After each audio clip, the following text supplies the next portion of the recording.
ప్రతి ఏడాది Bharat republic day celebrations కి ఫారెన్ లీడర్స్ ఇన్వైట్ చేస్తుంది. వారి ప్రెజెన్స్ ప్రపంచ దృష్టిని ఆకర్షించడం ఒక సాంప్రదాయం. కానీ this year history is not just being celebrated but also history is being written. ఎందుకంటే తొలిసారి ఒక దేశం కాదు, ఒక మల్టీనేషన్ బ్లాక్ అయిన యూరోపియన్ యూనియన్ కి చెందిన top leaders Bharat republic day celebrations కి చీఫ్ గెస్ట్ గా రానున్నారు.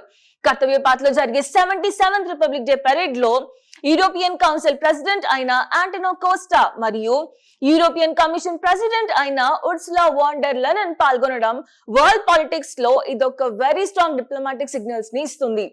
ప్రైమ్ మినిస్టర్ నరేంద్ర మోడీ గారి ఆహ్వానంతో జనవరి 25 నుంచి 3 రోజులు ఇండియా విజిట్ కి EU లీడర్స్ రానున్నారు. ఇదొక సెరమోనియల్ విజిట్ మాత్రమే కాదు, behind the scenes that's a very big strategic and economic game unfolding. The real turning point comes on January 27. ఆ రోజు జరగబోయే 16th India EU summit. And at the heart of the summit is India EU free trade agreement లేదా bilateral trade agreement.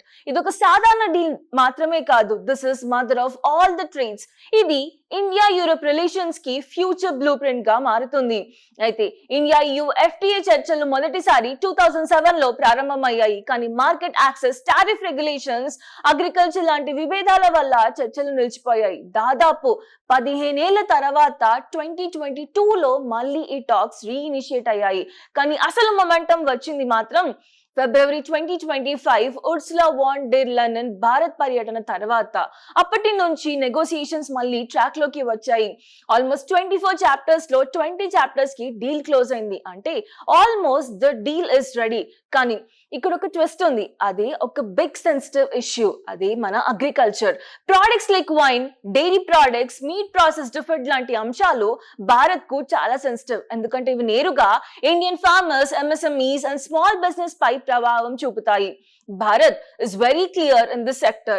It says yes to the free trade, but not at the cost of the farmers. EU కూడా ఇదే మాట చెప్తుంది. ఇటీవల EU మెర్కారస్ trade deal పై France లో రైతులు పెద్ద ఎత్తున నిరసనలు చేశారు. అంటే యూరోప్ లో కూడా అగ్రికల్చర్ పొలిటికల్లీ ఒక ఎక్స్ప్లోజివ్ ఇష్యూ. అందుకే ఈ చాప్టర్ ని చాలా కేర్ఫుల్ గా హ్యాండిల్ చేస్తున్నారు. అంతేకాకుండా EU is India's largest trading partner.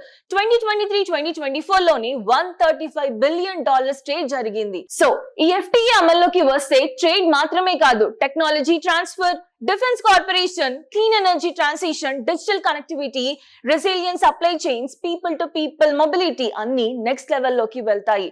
అయితే US tariffs, global trade tensions, geopolitical uncertainty పెరుగుతున్న ఈ సమయంలో ఇండియా యూరోప్ కోఆపరేషన్ ఒక క్లియర్ ఆల్టర్నేటివ్ మోడల్ గా నిలుస్తుంది. So this is not just a republic day movement, this is a global diplomacy movement opening a new chapter in India EU relations. దాదాపు 17 ఏళ్లగా చర్చల్లో ఉన్న ఈ మెగా డీల్ ఫైనల్ గా seal అవుతుందా లేదా అనేది వేచి చూడాలి.